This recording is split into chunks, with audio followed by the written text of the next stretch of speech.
Welcome to K-Drama School. I'm your host, Grace Jung, and class is now in session.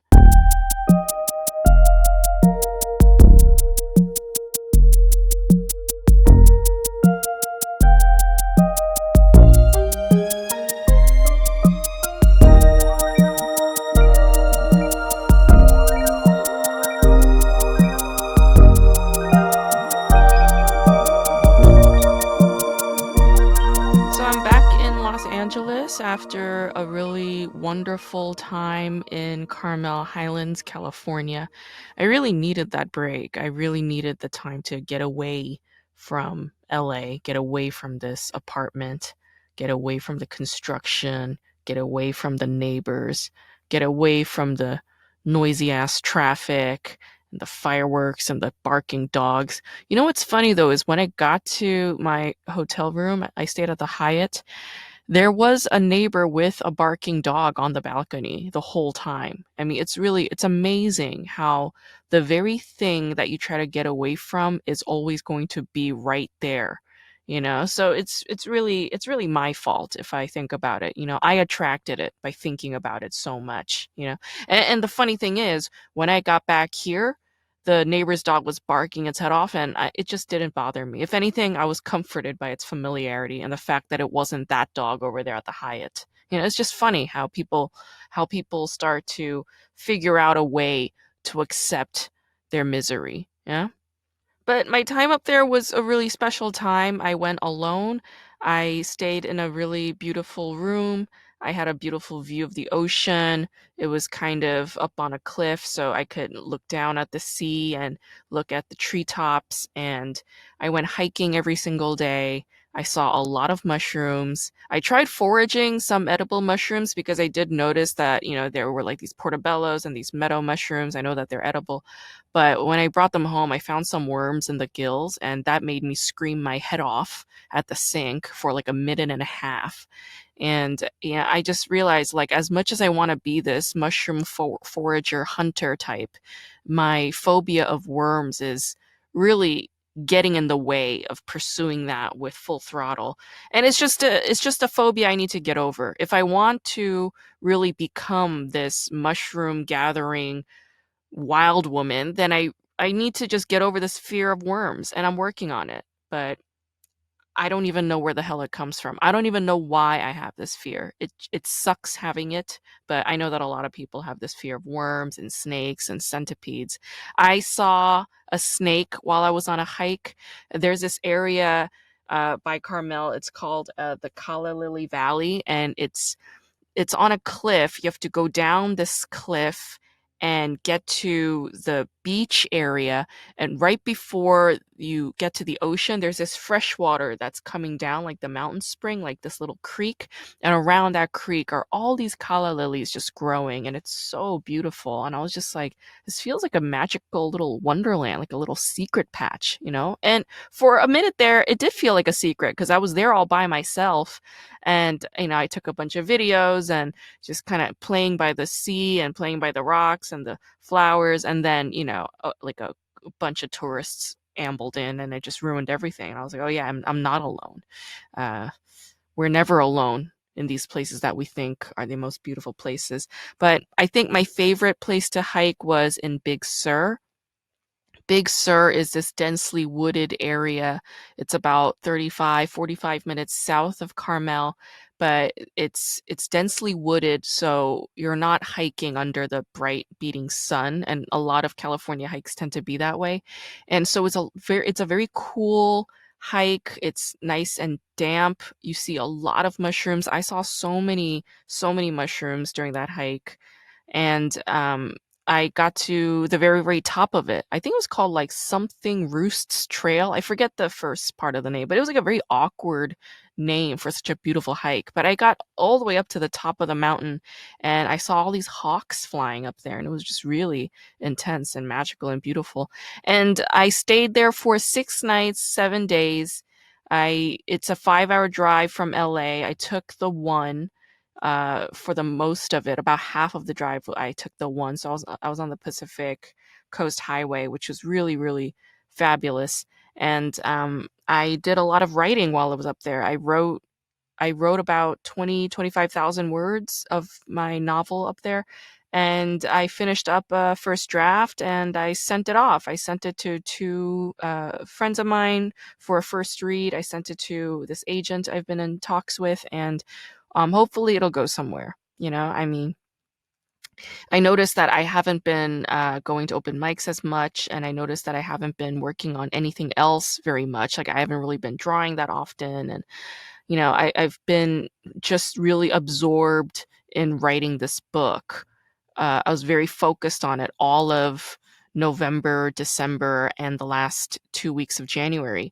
And my time in Carmel was most productive. So I am proud of that.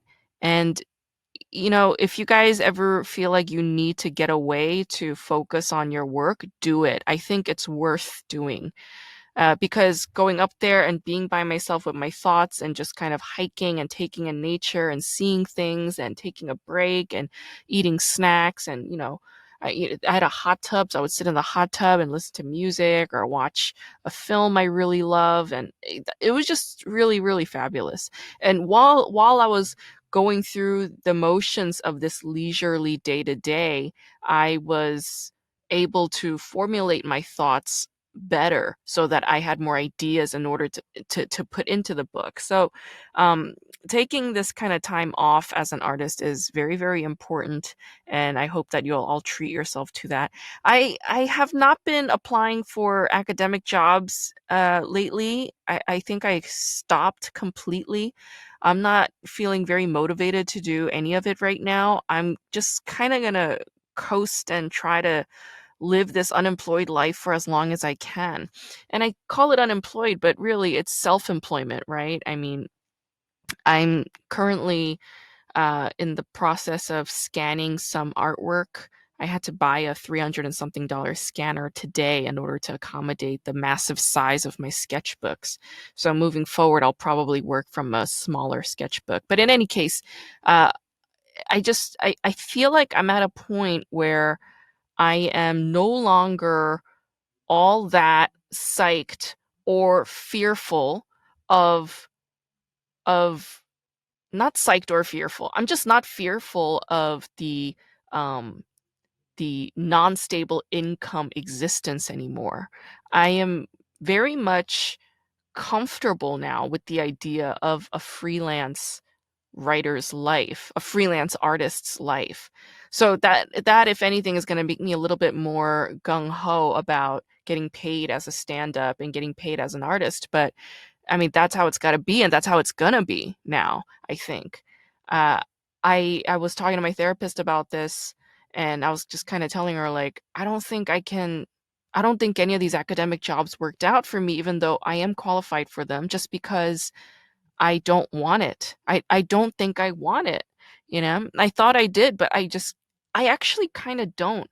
And I think the only way that I'll accept an academic position at this point is if an institution offers it to me and just says, "We'd like you to be an artist in residence," or something like that. Then I might do it. If they ask me to come in and offer a writing workshop, a creative writing workshop, then I might do it. If they asked me to come in and do like a stand-up comedy course, then I might do that. Or a K-drama course, then I might do it. But I don't think I want a tenure track position at a university anymore. I think that idea has just really sailed after the debacle that I encountered back in December, which at this point I have fully recovered from. Like, I don't have any blues or any resentments around that at this point. I'm just kind of like, thank God it didn't work out, because it's kind of like dodging a bullet, right? Like, you look back and you think about the guys that you might have married back then, and then you're like, oh, thank God that didn't work out. But in any case, I had a lot of dreams the whole time I was up there. I remembered about, like, yeah, I remember the bulk of my dreams. They were very intense. The last night I was up in Carmel, I had a series of nightmares. I don't know why. I think it's really tied to the anxiety of coming back to LA. But last night, I had some wild dreams as well, but they were not nightmares. They were just more like interesting and weird. And I'm glad that my dreams are back. So it's a sign that I'm getting more in tune with my spirituality. It's a sign that I am in a healthier place, mentally and physically and emotionally and artistically. So, um, yeah, I think I'm a little bit more aligned in the aftermath of this trip. Today, I'm going to talk about Hospital Playlist, which is a TVN drama exclusively on Netflix in the United States. It's written by Yi Woo-jung, who wrote the Reply series, like Reply 1997, Reply 1994, and Reply 1988. It is directed by Shin Won-ho, and he directed all of the Reply series programs. Yoo Jung is an interesting writer because she comes from a background in variety reality TV shows. So she used to write on 2 Days, One Night, the first season. She wrote the Grandpa's Over Flowers, which became adapted by NBC at some point. These were all very popular Korean variety shows, and variety show writers really have more of a producer role on these networks rather than a writer role, even though they're all called writers. They all get paid kind of lousily as writers. But these variety show writers hold great responsibility for not only giving joke ideas to the cast members by writing them down and holding them up on sketchbooks or holding up directions for the cast members to read from their sketchbooks, but they're also responsible for location scouting and getting release forms signed and getting owners' shop approvals for being filmed and pre-interviews with business owners before the arrival of these celebrities in those spaces, etc. So writers are called writers, but they have a lot more responsibility beyond just writing. And it's really a network's way of exploiting their freelance status because they have job precarity and low salaries. And unsurprisingly, the majority of these variety show writers tend to be women because the labor that they conduct on these programs is typically emotional labor, right? Like talking to people, getting approval forms signed, what have you. Hospital Playlist is a show that's also linked to Prison Playbook, which Yoo Jung did not write, but she is associated with it as more of an executive producer because the show is produced under her production company. And the cast members are similar. Hospital Playlist did fairly okay in South Korea in terms of ratings for a cable TV drama. It is unique in that it had 2 seasons. This almost never happens, but if you look at the Reply series, they're mostly about 24 episodes. So it's not so much that there were 2 seasons, it's more that there were 24 episodes and then they got broken up into 12 episode installments. So I think it was really to fit Netflix's package deal between South Korea's production company in order to make this work. I think that's why they have 2 seasons, but it's really one show, right? Most hospital serialized dramas tend to do pretty well. They kind of write themselves. If you look at shows like ER and Grey's Anatomy in the United States, they have an endless number of seasons because the stakes are always high in a hospital setting. And that's really what keeps the stories moving forward. It's the drama of these patients' lives and their predicament. Right? The plot line surrounding the characters is somewhat lower stakes compared to the patients' lives. You know, their interpersonal grumblings about their love life didn't really mean that much to me in comparison to watching a kid die of heart failure, for instance. I found this show to be less appealing than the Reply series, especially Reply 1988. It's got a lot of the similar pieces of the Reply series, like having a bunch of male cast members with one female cast member who has like one female sidekick, right? I mean, that's been the typical pattern with all of these shows that Yoo Jung writes. It's pretty much a rehashing of what I've seen before, but it's a tad lackluster compared to Reply 1988, which I would say is Yoo Jung's best work. And I hope she'll write another show that is as good as that, but maybe it's not even her writing. Maybe it's just the casting. Maybe it's the fact that these people are, in their late 30s, early 40s. That makes it weird, right? The casting here for Hospital Playlist is also a bit clunky for me. I didn't really feel like the cast members had a very tight chemistry. The age difference among the actual actors is somewhat scattered. Maybe that's the reason. It made it a little bit awkward for me to watch. But I always love watching Cho Jung-seok in shows. I think Cho Jung-seok is an amazing actor. He's a really fine actor and one of those born to be on stage actor types. Today's guest is Magda Mihaila. She is a Romanian comedian based in France. Her video played on The Tonight Show with Jimmy Fallon, and she is a very talented comedian. I met her in Barcelona a few years ago where we both did a show together, and I really enjoyed working with her. I really enjoyed talking to her. I think she's very funny, very insightful, very intelligent. Let's talk to Magda Mihaila. How are you doing? Oh, I now I'm happy that I arrived at my sister's house. Um, Okay. so yeah, but it was an adventure because I arrived at a train station and there was a strike. Then I went to the Oh, bus and there was an accident on the highway, so we were like 4 hours just stopped in the middle of the highway waiting for the oh my accident. God. Wait, what? So you're in Romania right now? Yeah, I came for the winter I break. see. I see. I see. Fuck. Okay, so you were like in travel mode yesterday. Yeah, but I That's was why. supposed normally I was supposed to arrive like 6, and in the end it was 9 with Oh, shit. all the Yeah, things. that's happened to me before. What are they striking over? Do you know? More money, the classical. Yeah. Yeah. The Mm, it's not, but I had like a guardian angel because I went to the machine to buy it from there, and this yeah. woman sitting next to the machine, she said, I don't know if you know, but they are having a strike and no trains are leaving right now, so don't buy a ticket because maybe you don't even get your money back if. Oh, So I was shit. like, oh, thank you. Yeah, you got lucky there. Yeah, she was My just God. sitting there. She was like, oh, okay. Yeah, there are always people like that, Like Coming from nowhere people who just to. just yeah, like that's their job for the day, you know? Like that's all they do. Saving the Yeah. moment. Yeah. Yeah, yeah, yeah, yeah. I think it gives them like a sense of purpose or Yeah, whatever, you know? Because they're like older. What are they gonna do? Just sit there and know the rules of the day and then just exactly. tell people. Well, there are also the enforcers of the rules because if you go to an Orthodox church in Romania Mm-hmm. and you don't Mm-hmm. kiss all the icons and don't bow in the right places, there's these old ladies who will be like poking you in the back and like you just Mm-hmm. entered and you didn't go to bow in front of the altar, like go, go, go, Yeah. go, shoot. Yeah. Yeah. Yeah.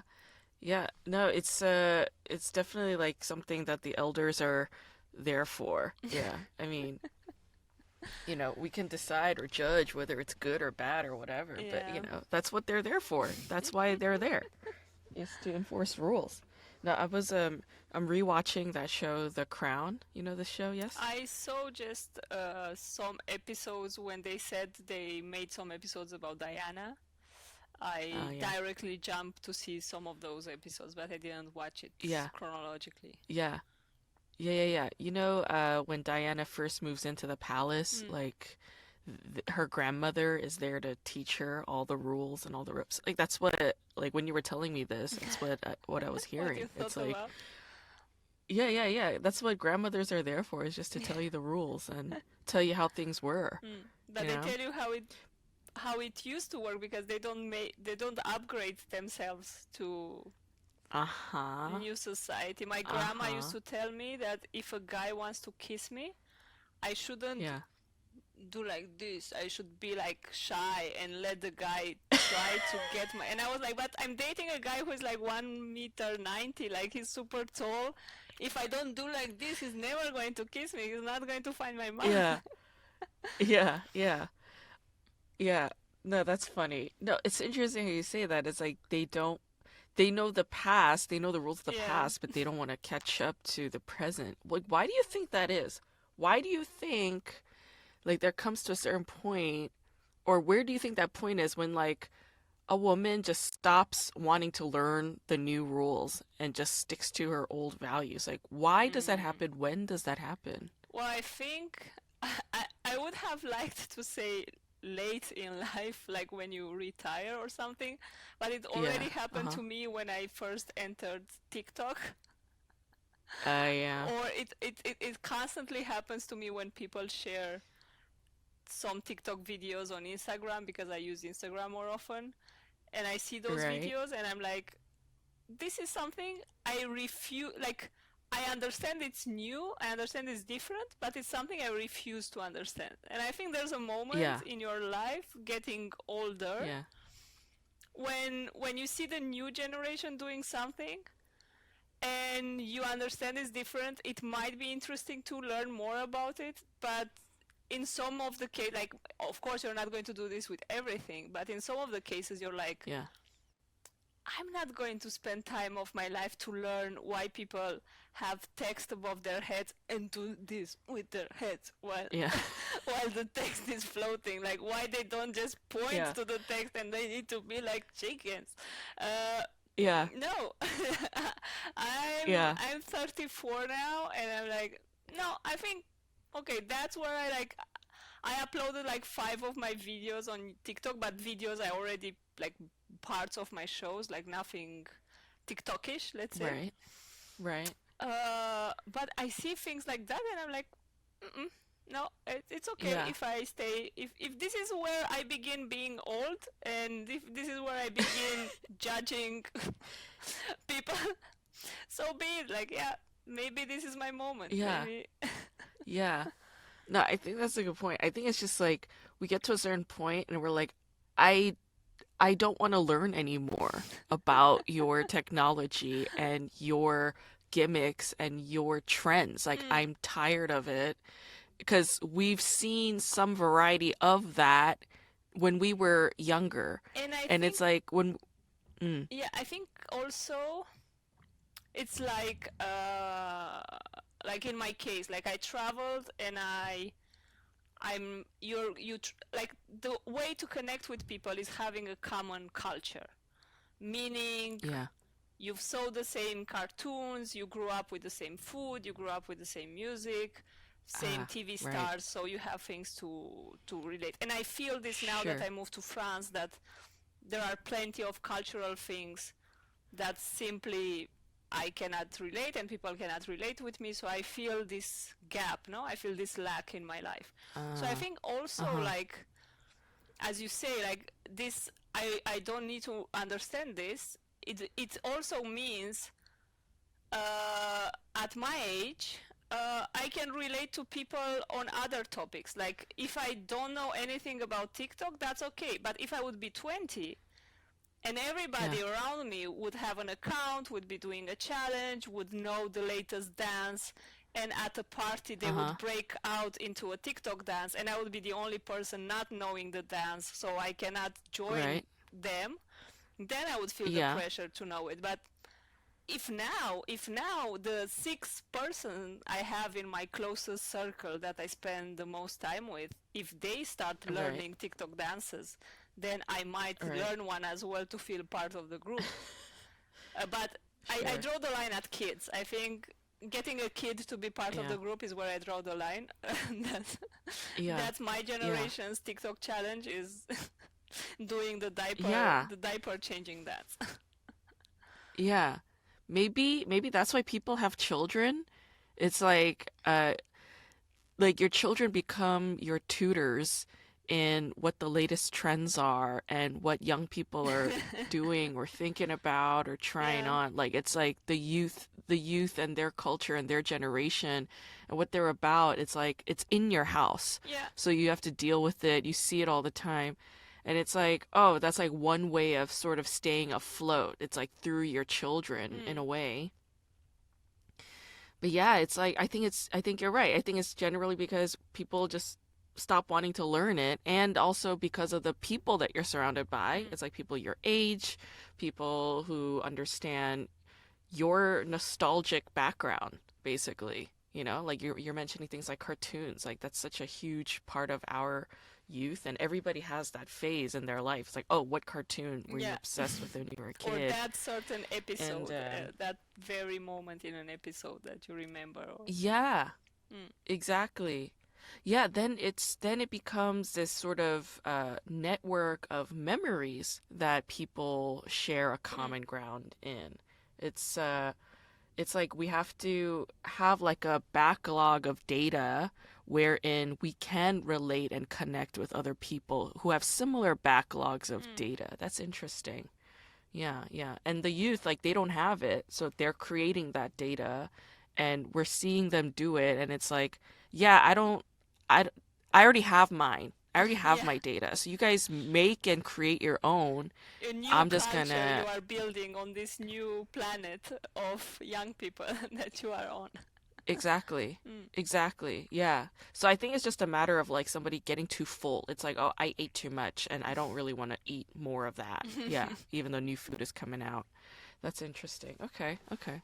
So you moved to France? You're no longer in Switzerland? No, I was always in France, but I live like at 20 minutes from the border with Switzerland. So it's as if I'm living in Oh, two countries in the same time. It's a very right, special right, situation. right. Yeah, yeah. Mm. Oh, that sounds awesome. It must be very beautiful where you're at Yeah, then. it's amazing. And well, it's amazing in the sense that it's small enough so that you can reach nature and be in nature very fast. But also it's Yeah. very well connected, so you can take a plane and be in the best capitals or like most touristical capitals, or Yeah. by even by like I'm three Uh-huh. hours away by train from Paris. Or so it's good also for the Mm. doing shows and also for exploring. It was Yeah. shit during the pandemic, but Of course, yeah. Yeah. But you had a lot of beauty to fall back on yeah. outdoors, I'm And I sure. and I Yeah. like during the lockdown is where I did the video with the cows that got on the Tonight Show. So those cows are Oh, like really? 10 minutes away from where I live. That's why I did Yeah, the video tell me because about this. Yeah, yeah. How did um this happen? let's say it's I spend too much time on social media. Like this is Mm-hmm. a real problem I have. Mm-hmm. Because I noticed like I'm at that point of disease where I just take my phone out just to feel it in my Yeah. hand, and I will just open Facebook or Instagram if there's like a the smallest gap in a conversation. I will be Sure, like sure. this anxiety of I need some stimulus. Ah. Um, but the only positive thing that came out of that over use of social media is that I was scrolling Instagram. I think it was the Mm-hmm. second lockdown in France, and I Mm. saw the announcement from the Tonight Show saying, well, Jerry Seinfeld has this book out with all of his jokes, so we are challenging people to record themselves telling one of his jokes from his book in their own way, and we might show him the video if you are in the free winners of this competition. Mm. So then I just print screened that, and I already had Seinfeld's book. I bought it when it came out. So I made a Yeah. print screen. I sent it to my boyfriend, and I said we were both working from home at that point, and I said, "Well, should we do Mm-hmm. this tomorrow during lunch break?" So during lunch break we went out, but I was taking it so much as just like a lunch break activity that you just do to have some entertainment in your boring life, Yeah. that I was like I didn't Yeah. put any makeup. I didn't dress in a way I didn't dress with the thought this might make it to national and Sure. international Sh television. I dressed with sure. the thought, let's just do this as an activity and get over with it. So Yeah. then I purposely, because I knew we have these cows that are in a farm like 10 minutes from the home. On purpose I looked for a joke with or about cows in the book, Yeah. Yeah. and then I think we tried it like 3 times because we wanted the cows to be like closer in the background, and to look like they Okay. are more part of the Y- audience. Yeah. Yeah, yeah, Um, yeah. so I just did a joke. Now I'm sorry that I like, because I used the book for the joke because I thought you need like to prove that you bought his book Oh, for the okay. challenge. So I Okay. had the book in my hand, but then Funny. I saw the other two people who sent it. They learned it by heart, which I could have Uh-huh. done, but I just thought if I pretend to be Yeah. using the book, it's like, oh look, I bought it. Right, right, right. So yeah, we tried like 3 times, and then I chose a video where the cows were closer. Uh, Uh-huh. and then I got an email saying your video was like pre-selected for the show, but we cannot Uh-huh. guarantee it will make it. because Okay. it we cannot tell you until the last moment. And then I Right. managed to find some dodgy online website that was showing the TV show live when it was aired. Okay. You know, these Yeah, websites yeah, where you yeah. have like 10 advertising popping up, and it's like you Right. don't know what kind of Right. virus your computer is going to get. But I was so desperate to see it, and Yeah. I put my, it was like 4 a.m. in France when it was airing, Oh wow. and it Oh was wow. also like the Thanksgiving special program. Uh-huh. um, and then I started seeing the program, and they say, "Ah, now the challenge," and they tell Seinfeld like, "Now we're going to show you free videos." And the first one was a girl, like she was American, and the second one was a guy, and he was American. And then I was like, "It's a Thanksgiving show. There's no way they are Right. going to put a foreigner because it's like a super Right. American holiday Yeah. and all Yeah, that." yeah, yeah. And then I saw and now Magda Mihaila from France. Yeah. Yeah, yeah, yeah. And I was like, just like it's super good they put it on YouTube after, because while they were showing it, I was just jumping around and screaming around the house. Um, Yeah, yeah, but yeah. even like when I got the email saying you were pre-selected, you might make it to the show, I already thought Yeah. like, if I only have this email and I don't make it to Uh, the show, like only this email signed by somebody who is working for the Tonight Show, this is enough for uh, me to feel super good that they had a look at it and they thought it's like quite good for the show. right. Right. And then I got a lot of hate, because so I got a lot of attention from Romanian TV and Romanian press about this, and Okay. they thought it was like a nice topic to have like mini interviews, and I Yeah. gave like some Zoom interviews. But Yeah. when I like, because you could have they were choosing one of the free videos, to give that person like a cap of the show and a t-shirt or something, and they asked the address, Hmm. and I said, well, this is my address, and my address was in France. So in the program they said Magda from France, and they were showing the video in Romania when they were interviewing me, and I got a lot of hate from Uh, Romanian people saying, "Oh, you said right. on purpose you are from France, because if you have said you are Romanian, Uh, they would never choose you because nobody knows where Romania. You are interesting. ashamed of your origins and all this shit." I was like, Interesting. That's not what happened." Right. But yeah, Right. it was Yeah. a big thing. How interesting. How interesting. So many things, man. So many things to unpack there because first of all, the people who are saying like, "Oh, you didn't say Romania is because you're ashamed of our country." Like they're clearly projecting, you know? Yeah. Like that's clearly their baggage, right? It's Hmm. just it's so funny to me how people go online and expose their own insecurities so blatantly and without any awareness. Hmm. It's like you're revealing your insecurity and your problems I right can make now you by cry telling me so that easy right now just because of yeah, yeah, yeah, yeah. yeah. Yeah, it's like I wasn't that didn't even cross my mind and you're putting it into the Yeah. situation when that was not the case. So that's funny to me. Hmm. I love that you just took this assignment, not even assignment, it's like a Hmm. competition as just very casually and easily and freely, just like with your boyfriend during lunch break. It's like, let's just do this for fun with the cows. And like, what a great selection of animal, too. It's like dogs, cats, you see that all the time. But I feel like cows are really cute. They're Yeah, like they are really, really amazing. adorable, They are like huge right? They're dogs, actually. adorable creatures. They're like big dogs. Yeah, yeah, Yeah. yeah. And, and they're curious. They're like very curious animals. And it's like novel to have that. It's unique and funny and fun. So I love how you handle that whole task. And yeah, like, I like how you were celebrating just the fact that, the Tonight Show was like, yeah, you're pre-selected. They acknowledge I Maybe exist. we'll Like, air that was you. enough. Yeah. Yeah, yeah, yeah.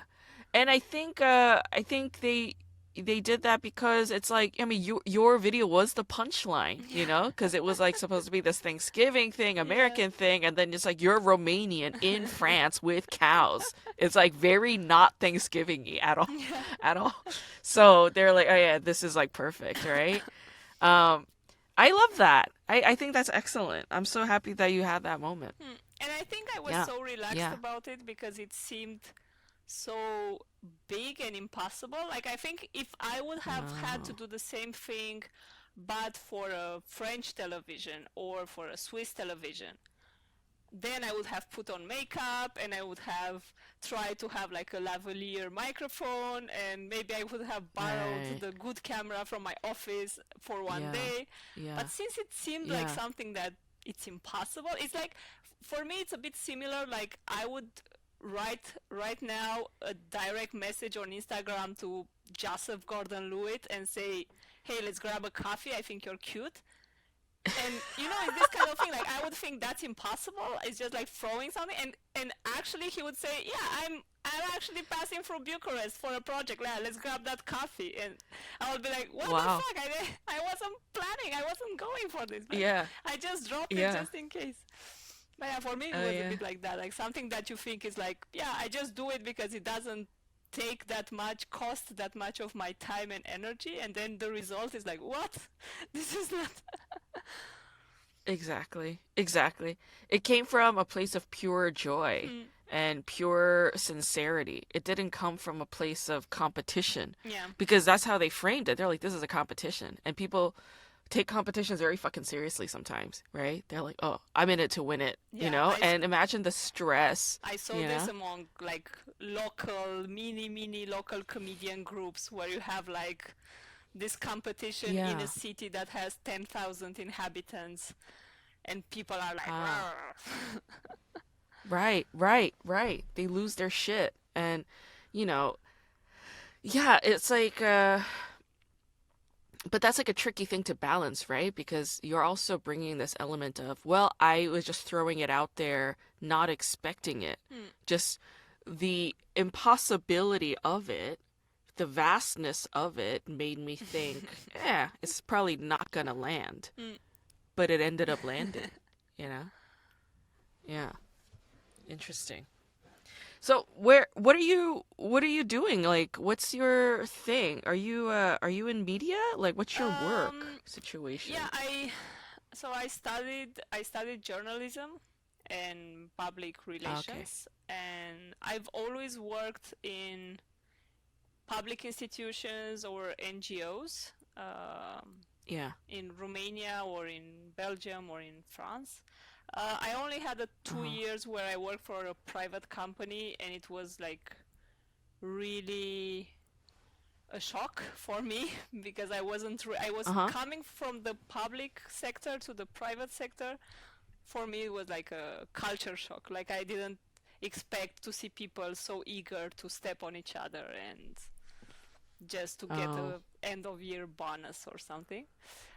So Yeah. now, for the past 5 years almost, I'm working in France for an NGO from the medical sector. So it's an NGO that creates policies um, for physicians, Okay. from an ethical point of view of what a physician should Oh. do in his job.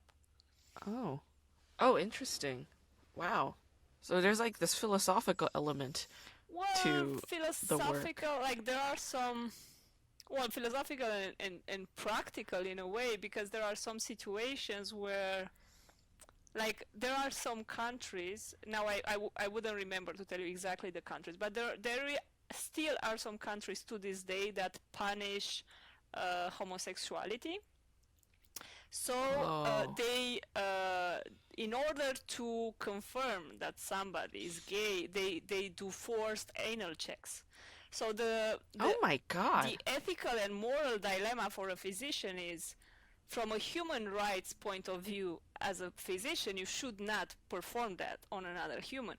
Yeah. But Yeah. if you, as a physician, refuse to perform it, they will ask anybody, like a guardian from the prison, like they would ask an unspecialized medically, like a medically unprepared person to perform that check. So the I see. ethical dilemma is, you as a physician, do you perform it anyways so you spare that person from an extra pain? Or do you refuse to perform it because it's against human rights, but in the same time somebody is going to perform it because it's a, normally, if this rule exists, is from a totalitarian state where human rights don't exist. Uh-huh. So yeah, sometimes it's not that philosophical. It's more, yeah, it's, That is philosophical, though. I mean, it that's is. like an Yeah, impossible kind of situation to be in.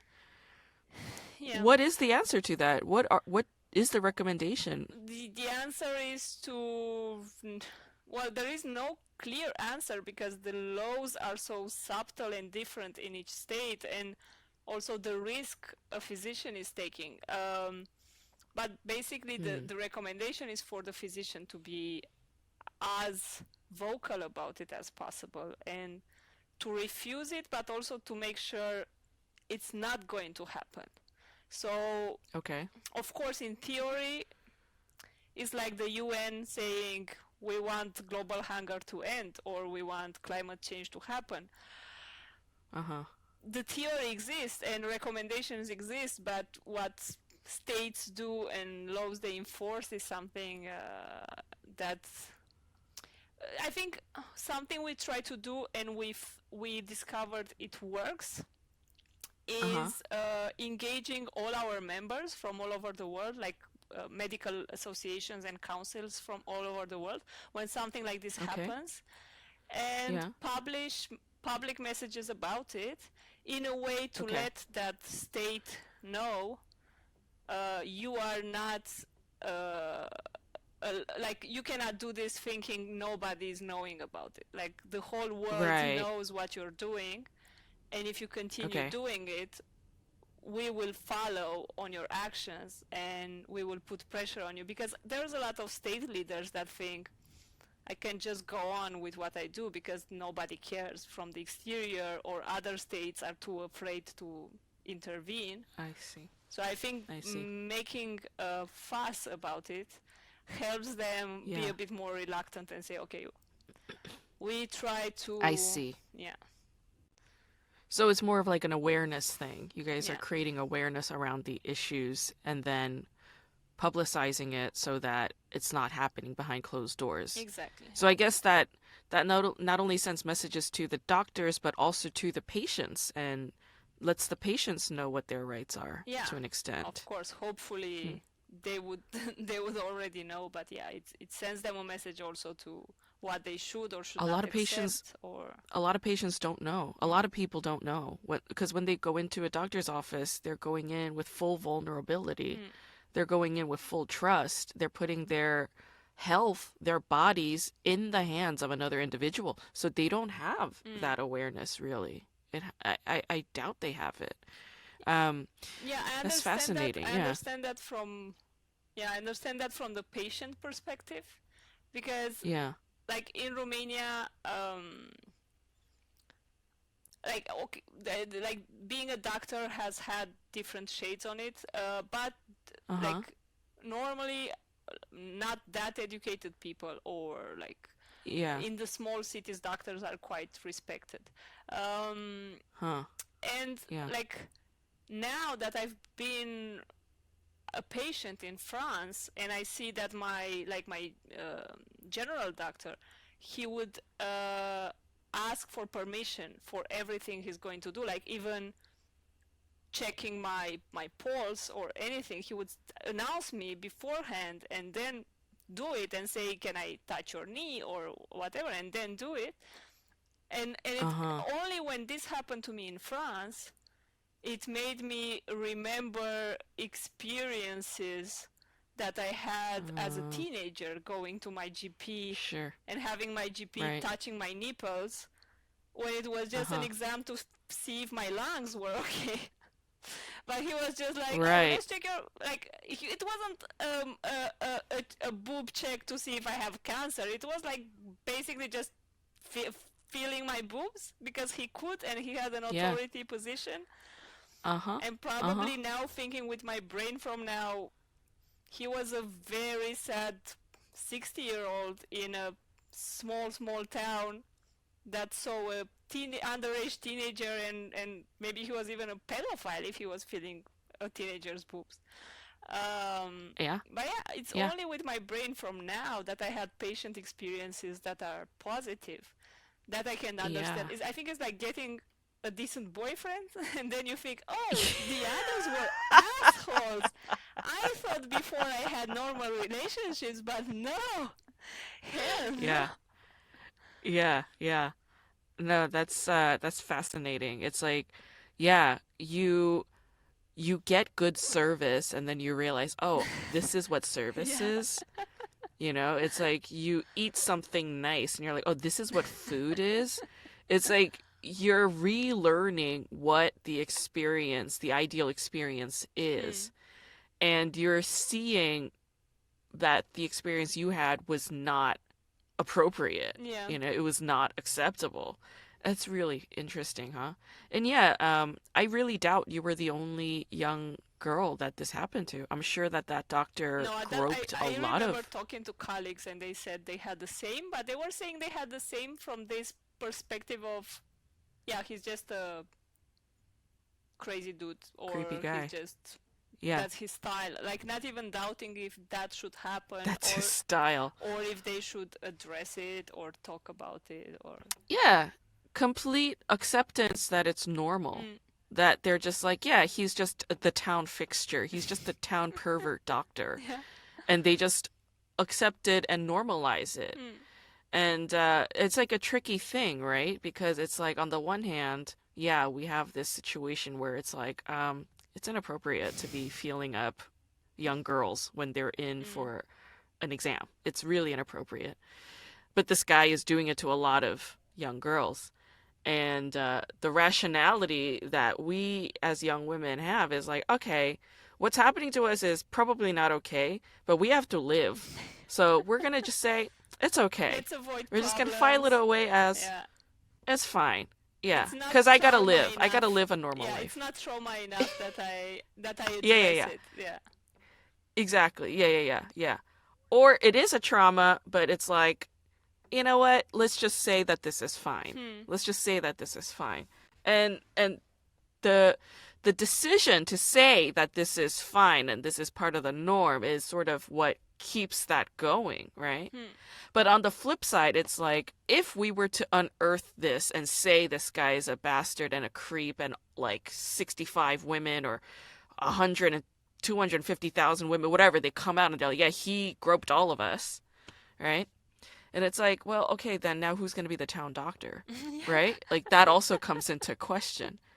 He's the one doctor. There's Yeah. no other doctors here. He's the one guy. And also What are we you're going to coming do, right? back 20 years later when he might not even be practicing or might not even be alive, and you're just Right, like, or those right, girls might not even remember that this, because maybe for me it's right. shocking because now I had other experiences, but maybe they never knew something else in their lives and they're like, oh, for me I'm I was fine. sure, I am sure that they all came around to realizing that what happened was That not was not. okay. I'm sure. There's no way that you're gonna get groped by a doctor and not remember it. Like I've had a doctor creep up on me like that when I was young. I had another friend when I was a when she was a teenager. She had the same thing happen to her. She went in to a doctor because she had a cold, but he felt up her breasts. Like Yeah. that happened to her. So it's like it happens a lot. And so like a nonprofit like the company you're working at, it's like or an organization that you're working at, it's doing something to give knowledge to the people and be like, look, this is what a an appropriate doctor-patient relationship is like. Mm. It's sort of standardizing what the acceptable norm Behavior is is, yeah. rather than saying anal probing because you're gay is all right, Mm. because that's absurd. I mean, that's heinous. Mm. That's not okay, right? I mean, that's it's like, what fucking century is this? Yeah. So that's interesting. Then you're saying that state laws are the ones that dictate it. So these local laws dictate those kinds of Yeah, yeah. rules. So it's not like, so the nation can't enforce like, oh, this is this, we're no longer doing this, like we're banning this kind of practice? Well, Like, has the nation not of stepped? course, they could change the laws. It's not in Romania, for Uh-huh. example. So communism fell in Romania in 1989, but it wasn't until 1996 when they changed the law to say being gay is not illegal anymore. So between the fall of Mm, communism until 96, they were still putting people in jail just because they had proofs mm, they were living together with a same-sex person and having some sort of mm-hmm. relationship. So yeah, of course they can Yeah, change it, but yeah, there yeah. needs to be some pressure and yeah. Oh, interesting. Yeah, I mean, like I haven't even heard of that law, so I'm just kind of shocked right now. But Yeah, yeah, I we mean, tend to think that I think globalization is like mm-hmm. tricky because we tend to think just Yeah, because we're using the same kind of phone or the same kind of social network all over the world, we also have the same kind of rights all over the world. mm, And mm, it's not like that at all. Like, just right. we have access to the same kind of information, let's say, through the Mm-hmm. internet and through our tools, but the rights we have depend so much on the geographical context and on that little word on your passport that says you belong to this nationality.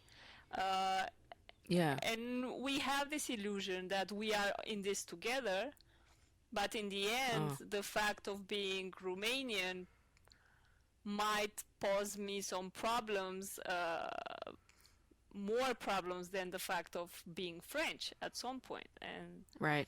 Right. it's now there are states in the European Union that are trying to pass laws that are more harsh on women getting an abortion, which is again, like, you would think if it's called European Union, we're in this together and we have the same kind Mm, of rights and laws. mm-hmm. But then there are states who try Yeah. to separate themselves and have things that are more Uh, harsh or more uh-huh. strict on it. Uh-huh. I guess that's similar to the United States then, yeah. Because, yeah, we're united as one country, but each state has really zany laws. Hmm. Like Texas right now, Georgia, yeah. And I They're think in the not good with United States abortion it either. must be even more frustrating because you also share the same language. And a Mm-hmm. bit what we're talking on a cultural level, you also share the same culture. So it's more over this sensation that you are the same and you are in this same thing together.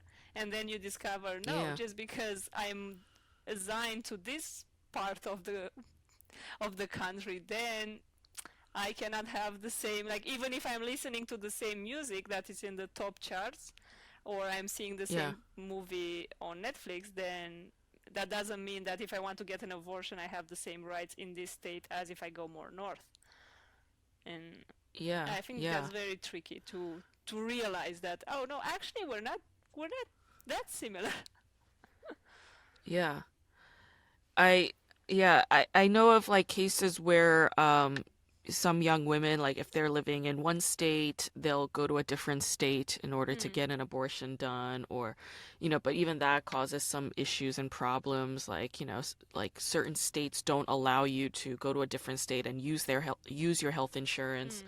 So then you have all this other fucking problems about bills and whatnot. There's this film, it's called Always Sometimes Always Always. Anyway, it's a film about that. It's like Okay. two young women, they're like teenagers. They one of them gets pregnant in Pennsylvania, and she's not in like Philadelphia, so she's not near any cities, and she gets pregnant. It's an unwanted pregnancy. She's a teenager. She wants an abortion, but the abortion clinic that she goes to is basically like, you're sinning against God by Oh. killing this baby and giving her false medical information too. It's like, Mm. oh, you're actually like 14 weeks along when she's only like 9 weeks along or Mm. something. So she goes to a different state. She goes to New York. She goes to New York. She takes a bus, goes to New York, and in New York, like they basically say to her, no, you're 9 weeks along. These are your rights as a woman, as a human being. It's similar to like what you went through, basically, in that you have this good medical experience and Mm. you realize that the other one is like you It's have not something to what should compare it happen. to and Yeah. be like, yeah, that was all wrong. That was all fucked up. Mm. Um, yeah. So I guess travel's important, huh? Like traveling's But very imagine if you are a father that wants to abandon his family. Imagine they uh-huh. prohibit you from leaving the city. They say no. Okay, you want to live away from your family, you can live in a different house, but no, Hmm. you cannot. You are confined within the borders of this city where your family is, and you need to be Yeah. available to Yeah. to see them and care for them, and still you are still obliged to take care of this. Uh, Right. yeah, Right. I think we're Right. not Something that would never happen. Yeah. like this is a very sensitive topic for me because I come. Um, let's say I was born from a situation like this somehow. Um, because during like I was born when Romania was still a communist state, and Uh-huh. towards the last 15 years of communism, I think, they passed this decree that made abortion illegal. But it wasn't just that. Like in order to make sure no women was doing an abortion, they would do because everybody was working for the state, right? So they would do monthly checks on the women's going to their work and doing a monthly check to know if they are pregnant. So let's say you are Oh my pregnant in God. March and in April you're not pregnant anymore. So then they will put you to jail or do some problems because that meant you got an illegal abortion. Uh, Oh my God. of course, if you didn't lose the pregnancy like from a natural. So that meant there were a lot of women getting illegal abortions because there was also no contraception. So a lot of women were Right. risking their lives, and my mom did that, and she got plenty of abortions, and she also had plenty of kids. But basically, after she had uh, my brother, my fourth brother, um, she got like the abortion she had after that was so violent that they told her she can never do that again, and she's risking her life, and it was like very very violent.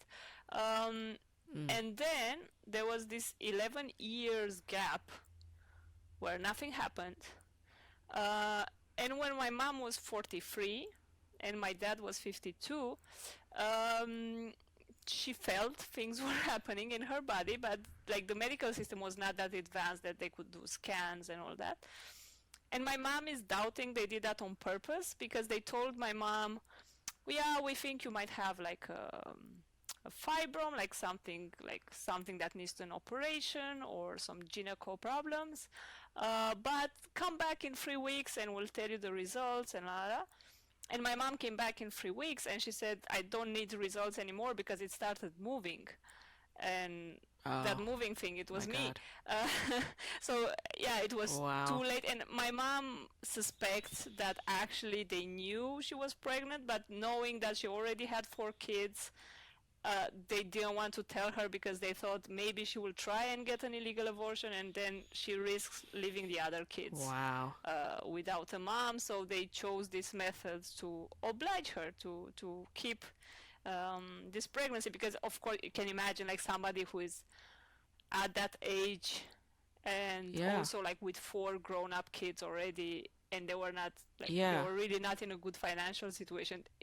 A fifth child is not something you would imagine having.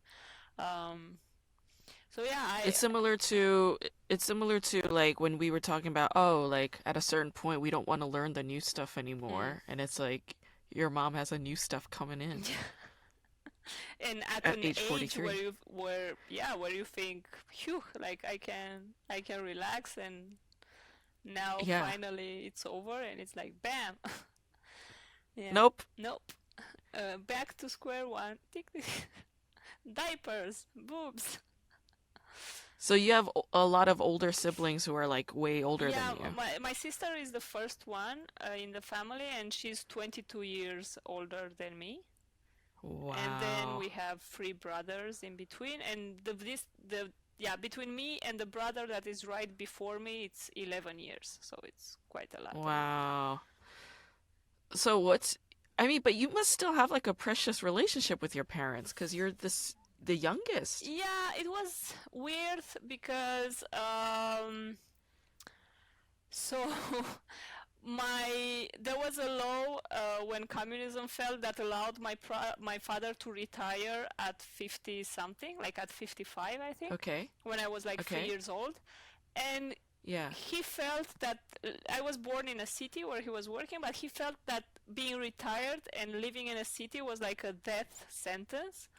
So he decided Okay. to move to the house he had from my grandma, that my grandma was already dead and the house was inhabited. Okay. So basically he Okay. moved with a 3-year-old.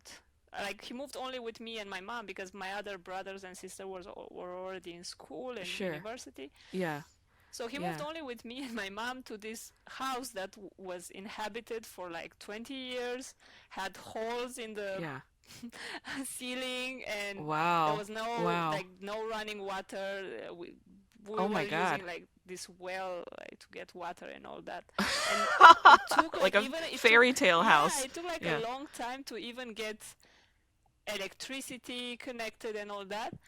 And what happened Wow. was, like, this is where the story gets more weird to explain to people and make them understand, because I started my first year of school there. Like, I didn't go to any kindergarten. There was no, like, that didn't exist. Like, I was just hanging around with the animals and Yeah. the house.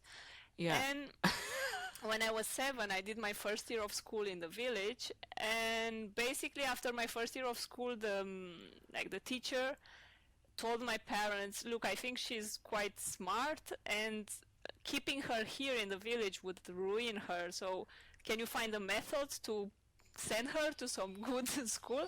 So when that happened, my sister was like 30, and she just got married, and she was living in this small city that is like 2 hours from where my parents live. And my sister talked to her husband, and she said, would you mind if we get her to live with us and go to school here? So basically, they were like Wow. newlyweds. They were 1 year into this marriage, and my sister said, well, I have this 8-year-old little sister that I would bring to live with us now. And yeah, and then I started living with her, and I stayed until I finished high school. So I stayed for 10 years with them.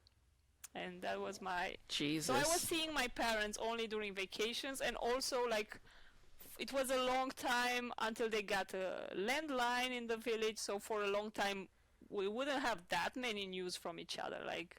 And when they got a phone, it was like a normal landline, so we would maybe speak once a day on the phone, but seeing each other, it was only during like school vacations, or if they would come to visit, it wasn't because they were like, oh, we miss you so much. It was more because they would bring produce from the village, like they would bring cheese, they would bring like some chicken or something for us to eat.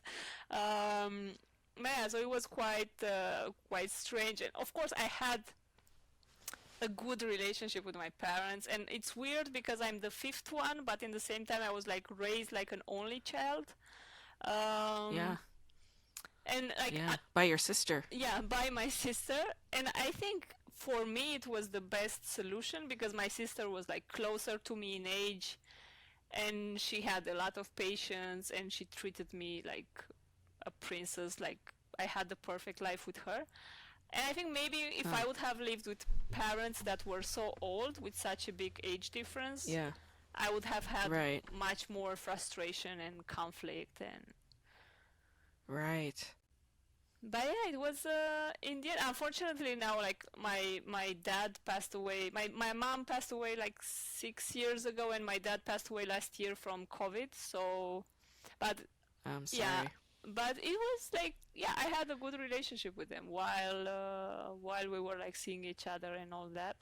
The only thing that was funny was that my father was so old school. Like he was asking me, like, "Oh, you've been so long with your boyfriend. Why don't you get married?" La la. And at that Sure. point, I was living in Brussels, and I said, like, why is it so important for you to get married? And the answer of my father, that lived in a village like with 20 people, he said, well, what would the other people say if at some point you break up with him and then you start living with another man, and they will say, the people, like he was like, the people will say you jump from one man to another. And I was like, do you think I take the metro in Brussels and people are like elbowing each other and saying, is the woman that jumped from a man to another? Did you see her? Shh. And Yeah. he had this Yeah, village yeah. mentality of the people Yeah, will yeah. judge if you do anything that is outside the rules that they decided for Right. society. But it's like he has that mentality not because he believes that, but it's because you asked him why. Yeah, I Like, wanted to why is that a understand why problem? And getting married is nobody something. nobody questioned him. Nobody questioned that. Yeah. So he has to come up with an answer on the fly, and it's a bullshit answer. I'm sure as he was saying it, he's like, this sounds ridiculous. But it's Yeah. like you asked why. And uh yeah, it's like a lot of people have that conservative mentality when it comes to sex. And this is something that your mother and you, like your whole family, encountered this very fully, like, and apparently. Um, the way to control any population is by controlling their sexuality, Mm. by saying homosexuality is unacceptable, by saying that women have to give Mm. birth. And, it's like in a country like Romania, it's like, well, why did they say that you have to give birth? It's like, well, because we have to grow the country, we have to grow the Yeah. population, we have to grow the labor force, we have to grow the capital here. And so it's like not seeing them as human beings, but as kind of looking them as cows, Yeah. kind of looking at them Yeah, like livestock producing more and being like, citizens or producing more. you're a breeder. Yeah. Yeah, yeah, yeah. That's usually how a lot of kind of like totalitarian countries look at Mm. human beings a lot of the times, Mm. Um, South Korea is like that a lot of the times. People think South Korea is very progressive and whatnot, but it's like it has a lot of problems around childbirth and child rearing and economic issues. Mm. And it's a constant problem, and all of it has to do with control of sexuality, control of women's health.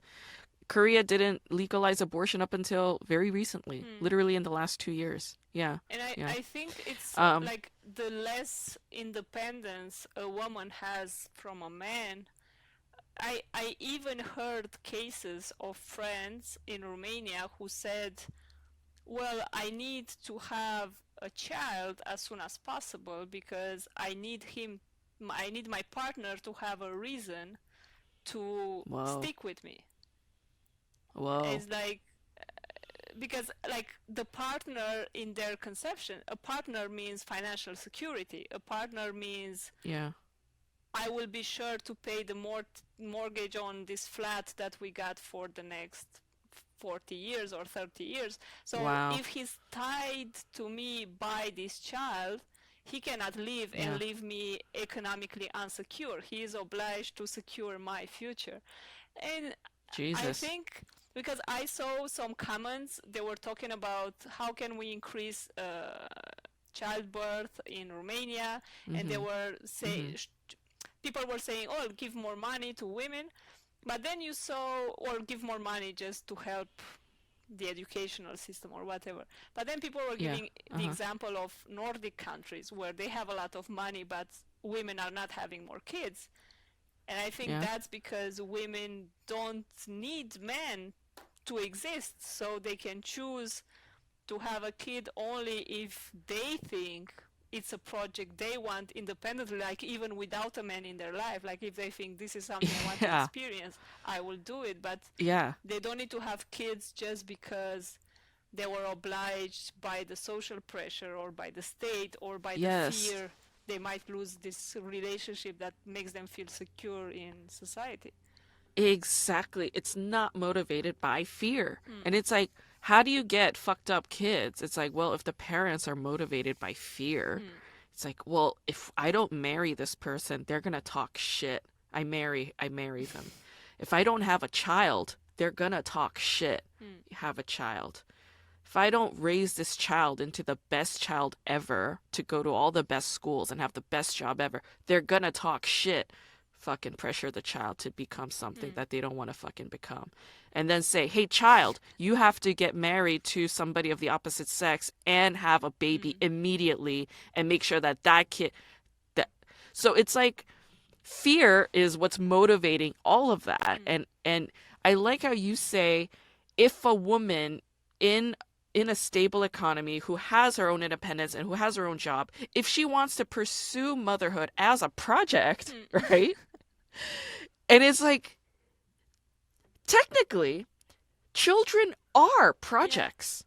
Like that's that's a truth. That's a truth that we feel uncomfortable Mm. acknowledging, but Yeah, let's think stop about calling it. them Like miracles because they're not. when It's do they it's stop it's being something that miracles? Because I saw happens. some Yeah, 5-year-olds that yeah. can kill you. They can look you in the eye with dead eyes and say, Yeah. "I want to end your life, adult, in front of me." So, is that still a miracle? No. Were you like this as a 5-year-old? Are you just talking about your past life right No, now? no, no, no. I got the impulses out because they were killing animals in front of me without even blinking that there's a child looking at you decapitating a chicken. So I think I got all Oh. violent impulses out by watching this Yeah, yeah, yeah. violent Netflix Yeah. live. But it was something that's Yeah. funny and it's about sexuality. They had no Yeah. problems if my father, if he was cutting a chicken, he had no problem of me watching. Like, of course, he didn't say, Magda, come out. But if I was just passing by, he would be like, well, doing his thing. But then if they would bring the what's the husband of the cow, the ox, Uh-huh, the the bull. bull. Yeah, if they would bring the bull to impregnate the cow, Uh. then I was not allowed out of the house. Like, I was allowed to see a decapitated chicken doing like this Yeah. around the whole courtyard, spreading blood from Jesus. her Oh my God. while life was leaving her body, and I was not allowed Ugh. to see two cows having Life sex. coming. Yeah, life being And created. that was not Yeah, even you were not bloody, allowed it to was look not at that. even messy, it was nothing. It was one cow on Yeah. top of each other. It could be like a hug from the back. Yeah. But no, that I wasn't Yeah. allowed to Yeah. see. You were not allowed to see that. No. No. Yeah, yeah. Again, it's like the contradictions of how to control Yeah. sexuality. That also has to do with controlling sexuality. It's like putting it under a Mm. veil, making it a Then mystery, it will never and happen. then it becomes and then it becomes easy to call it a miracle because it's like, oh, you didn't see what the hell happened, but voila, here's a new baby cow. Then it's a miracle, right? Yeah. Oh, how funny. Okay, let's jump to some flashcard questions and then we'll wrap this up. So every episode of my podcast, I just ask my guest some scenarios from a show and then you just answer what you would do if you were in that situation. Okay. And the show I'm going to talk about is called Hospital Playlist. There are 2 seasons of it on Netflix, most likely in Europe as well. But in any case, I'm just going to ask you a few questions based on the show and those characters and just answer what you would do, okay? So let's say you're a surgeon. You specialize in liver, like liver Mm-hmm. surgery. Your name is Ikjun. You have a son who is very young. He's in elementary school. And your wife tells you that she's been cheating on you and that she wants a divorce. What do you do? And where am I when I hear the news? Am I at the hospital or just with my wife? You're at a coffee shop. Okay. I think she might have all the reasons to divorce because being a surgeon means you spend a lot of time in the hospital and ignore your family. Uh-huh. But because I'm a liver Uh-huh. surgeon, I know how livers work. And I would be Uh-huh. like, she wants to divorce. I'm probably like, if she wants a divorce and I have a kid, probably I'm like 40, 50 something. So I'm like, let's have a bit of fun with my body towards the end of my life, because I would know, if I'm a liver surgeon, that I can probably bribe somebody to get a fresh new liver if I need a transplant. So I will just try drinking Wow. a lot of alcohol and do a lot of drugs to fuck up my liver, but like still leave a 10% so I can be functional and bribe somebody to give me a fresh new liver Okay. in the last moment and start Yeah. a life over. There you go. Okay. Wow. You're a gambler. Yeah. Live hard. Yeah. Yeah. Okay. Let's say you're the mother of three children. You're an older woman. Your children are all adults. They're grown. Your two oldest children are priests in the Catholic Church. Your youngest son, Yunsuk, he's a pediatric surgeon, so he's a doctor. One day, your youngest son tells you that he wants to quit his job as a doctor and go into the priesthood because it's too depressing to see sick people all the time. What do you do? I would tell him, do you know what is really, really sick? Fucking little children when you are a Catholic priest. So if you don't want to see, if you don't want to see sick people, son, don't go into the Catholic Church. Stay in the hospital. At least in the hospital, you see one person at a time. In the Catholic Church, everyone is sick. Very good answer. Wow. That is a really good answer. I was not expecting such an answer ever. Ever in my life. Yeah, yeah. Yeah. Okay, very good. Let's say you're a different surgeon now. You're a surgeon named Junwan, Okay. and you have a crush on your best friend's younger sister. Her name is Iksun, and you start dating her. She's legally But young she or doesn't. illegally young? Yeah, yeah, yeah. You're all Okay. adults. You're all adults. She's like in her late 30s. You're in your early Okay. 40s. And you start dating her. She doesn't want you to tell anybody about your relationship, not even her brother, who is your best friend. But not too long in the relationship, your girlfriend says that she needs to move to a totally different country for like a year or so because she has to pursue graduate school. What do you do? Mm, I convince her to get pregnant right before she leaves. So then I fuck all her life and future decisions.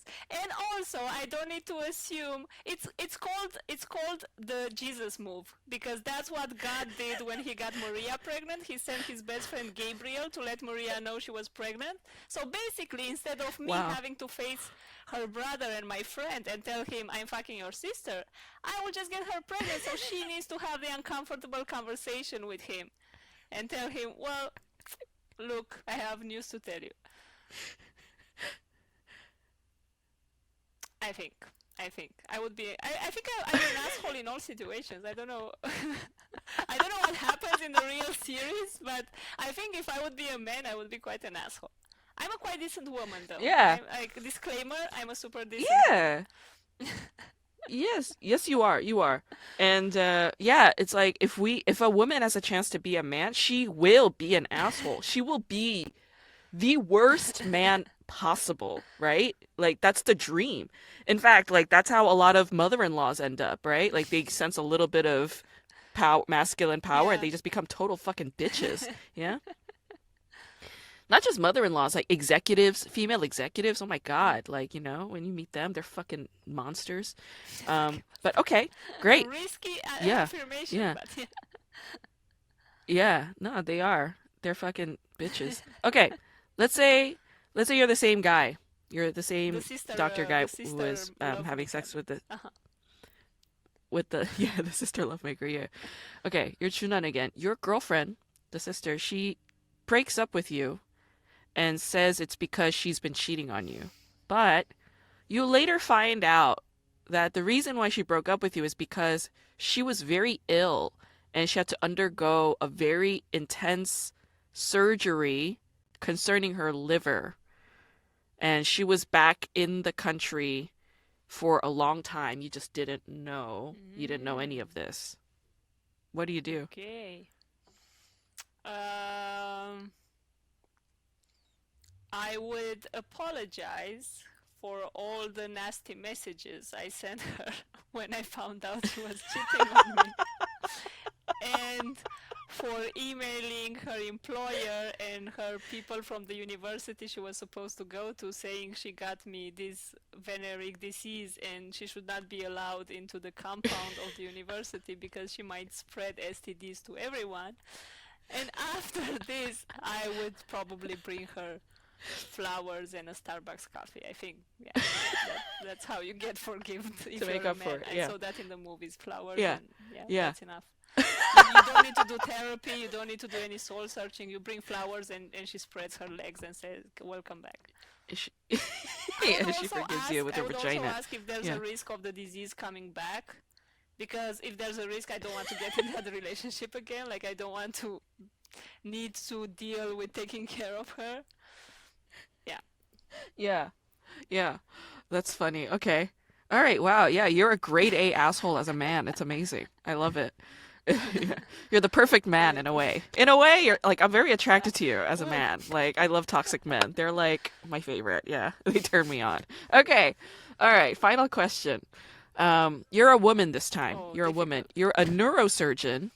Yeah. Yeah. Now it's tricky. You're a neurosurgeon named Hongha, and one of your best friends, Ikjun, the guy who recently got divorced, who has a baby son, Ikjun says that he's had a crush on you for a long time and he wants to ask you out.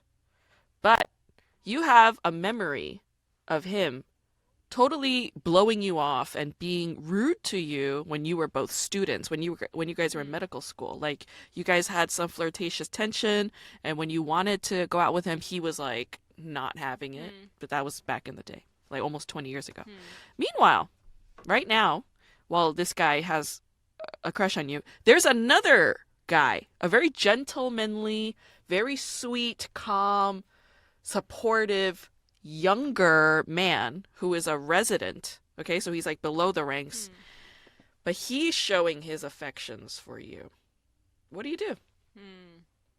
Um, I think the younger man showing his affection can be friend zoned, so I can have him on hold, and then I will start dating the guy who blew me off when I was young because in my real life I'm a very remorseful person.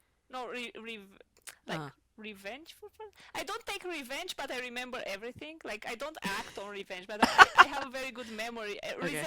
resentful person. I'm a very Uh, resentful person. So I uh, think what I would do, I would start dating him. And since he's like freshly divorced, his self-confidence is not that high. So I would get uh. him like an additional trauma while he's dating me. Like I will mock his body, like his love handles, or tell him he has man boobs and get him to have surgery to have the man boobs eliminated to be more likable to me. And after, when he's in pain with the Uh-huh. bandages on his man boobs and after the surgery, and he's like, "Do you like me more now, Magda? Do you like me more?" I would say, "I like you the way you liked me when I was 17, bitch." And then I would call my young friend zoned guy and say, "Oh, I thought about it and I don't see you as a brother anymore. Now I see you as a brother that can have Pornhub sex to me." Wow. Wow, you should have become a surgeon. Yeah. I think that's what you should That's, you should have become a yeah, doctor. not a Yeah. screenplay writer. No, no, no. A But doctor. You yes. should have lived the theater of your life like But that. are Yeah, these yeah, real yeah. things that happen in this series or Uh-huh. okay, Yeah, yeah. These are real scenes from the show. okay. Yeah, Hmm. yeah, yeah. So I Yeah. guess they don't go Your anywhere answers near to my your answers no, no, your answers make a way better show. Way better but show. also something you Way, cannot way. show on Netflix. It needs to be like on a dark website where No, no, they could show it on they could do it. Netflix. They could show it on Netflix. Okay. Yeah, yeah, yeah, yeah. I don't think anything you said was Too much. by any means a stretch. Yeah, no, no, Okay. they could see it on Netflix. It would have been a better show on Netflix. Okay. Yeah, yeah, I'm for I'm sure. available for This. spicing up scenarios, proposals. Assholing up. I'm Yeah, available for assholing up scenarios. you're very good at it. Yeah, yeah. You're like a genius at it. Yeah, assholing Mastermind. up. Yeah. Thanks, Magda. Thank you.